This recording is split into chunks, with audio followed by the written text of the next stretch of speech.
All right. Well, while we're talking, or we've transitioned here into economic harm, let's talk about that a little bit.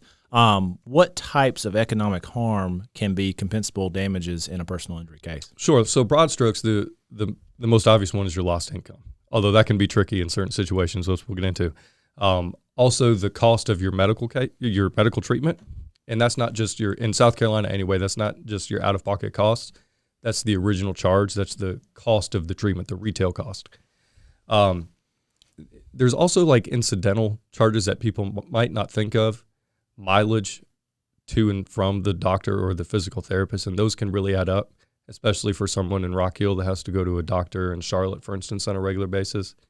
That's a cost that can really start to accumulate. But really, what we mostly see are the lost income and the medical charges. Other things that might come into play, if someone pays out of pocket for a vacation and then they're in the emergency room and they can't leave for the vacation and they have a $10,000 credit card bill for a vacation that they didn't get to take. Or, a lot of times we see it when people have an injury and they're like, oh, well, I'm supposed to go to my nephew's wedding and I already booked the plane tickets and now I can't go because I have to undergo this surgery, or, I have an external fixation on my leg. I can't get on the airplane. Those become compensable.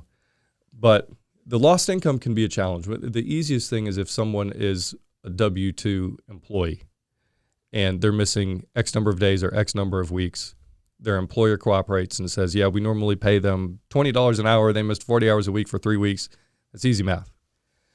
Where it becomes challenging is when someone's either a 1099 contractor or if they own their own business, especially if that person gets paid under the table or they get paid cash. Well, how do you prove lost income when you weren't reporting income?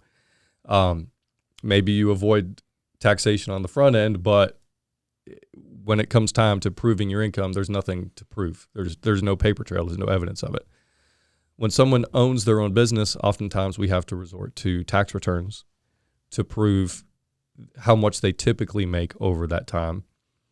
A lot of businesses that people might own are seasonal and have peaks and valleys associated with certain times of the year. Retail, for instance, we know is very high revenue in November and December, but might slow down substantially the rest of the year. Mm-hmm. If you're in the landscaping business, right now, springtime might be your peak season.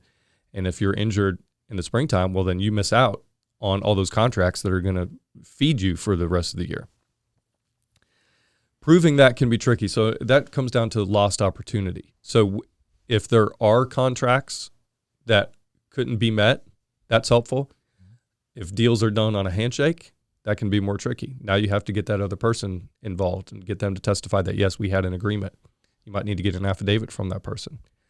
And it just becomes more work. And if that person's not cooperative or doesn't want to be involved, and frankly, who could blame them? That might be an example of income that's very difficult to prove. And again, the burden of proof is on us. If we can't prove it, then it's not there. Mm-hmm. That lost income isn't there. So.